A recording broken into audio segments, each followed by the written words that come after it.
自分が思ってることは不意に絵に出るんですよ。アニメのね仕事やってた時のやつ見て、これがなるべく面白くなろうって僕はね、一応頑張って書いてたんですよ。コンテ本気で書いていたんですが、シナリオ段階で正直面白くないって思っちゃってるんですよ。何も面白くない、僕は何もこれ1ミリも面白くないってどうしても思ってるものをですね、なんとか面白いと思って書こうと無理やりですねテンションを上げたところで無理なんですね。なんかこれ違うなって思ったらですね、やっぱ違うんですよ。多分そのなんかこれ違うなっていう違和感は時間の経過とともにですね小さくなることはないんです。絶対ないんです。大きくなる一方なんです。少なくとも自分が面白いと思うものがなければやっぱ筆は止まるし、なんかね僕はダメなんですよそれ。一方ですね、アニメシルクでやってることっていうのはですね、やっぱ人を育ててる仕事なんですよ。なのでなんかね無駄にならないんですよ。なのでこうやっててやりがいをすごく感じるんですよね。これ今ちょっと大きめの話に聞こえるかもしれないですけど、皆さんの一枚の絵もそうですよって話です。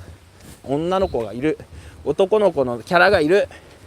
そこに本当にいると思って描くんですよね。そこにいるって俺だけは思うっていう私だけはそこに美青年キャラがいると信じるっていうね。じゃないとね、そもそも紙の上というかデータの上ですよね。それがそこにいるっていう風に自分がまずは思うって書く。そうしたら少なくとも自分が信じられたらそれが結果として魅力的ですね、可愛いですね、かっこいいですねになるんですよ。だからね、なんか自分がいると思うっていうこの気持ちがめちゃめちゃ重要なんですよ。でこれがですね結構僕が好きなエピソードとして富野義行さんっていうねガンダムの監督が好きなんですね。で何がどう好きかっていうと、なんかやっぱもちろん作品もすごく好きなんですけど、なんでしょう、その志が好きなんですよ僕。その人が最初に監督したトリトンっていうねアニメがあるんですよ。ちょっとしたトラウマアニメなんですね。何かっていうとその後のアニメで、そのロボット系アニメでよくあるですね、敵だと思ってその滅ぼした自分が実は悪いことをしてしまったみたいなさ、ね、要するに子供向けなんだけど完全懲悪ではなく正義感っていうものは何だったんだみたいなねですね、足元からですね価値観を揺るがすようなですね、そんなアニメなんですよね。でそれは何かって言ったら子供向けだからってバカにして作るんじゃないよっていうことをですね富野さんずっと考えてるんですよ、あの人はね。でそれが大ヒットしたガンダムね、初代ガンダムね、ただのおもちゃの広告と思われていたロボットアニメのジャンル、これは映画以上のものになるだろうと、ね、2001年宇宙の旅とかね、富野さん好きだったやつねとか、それ打倒それですね、ハリウッドじゃないですけどアメリカ映画ね、あるいは他の SF 映画に劣らないようでですね、すごいのを作れるっていう風に、本人は信じて、本人だけはそう思って作ってるんですよ。本気でその人が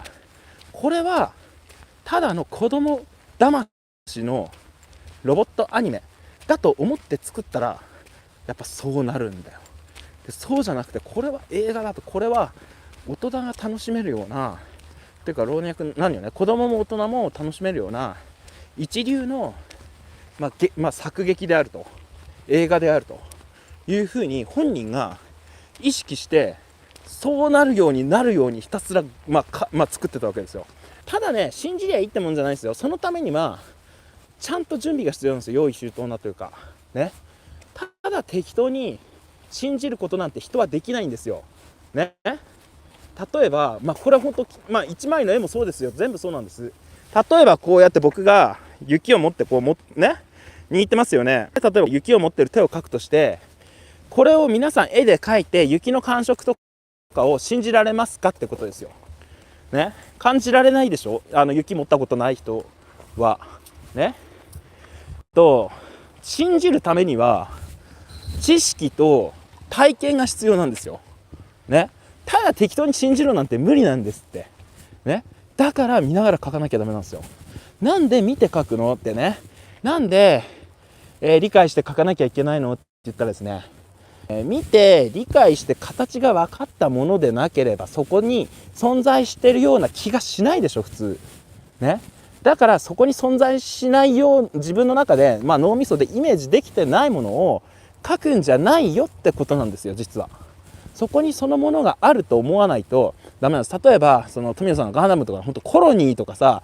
すごいなんでしょうね、その宇宙のそのSF の設定めちゃめちゃねこう先進的だったんですね。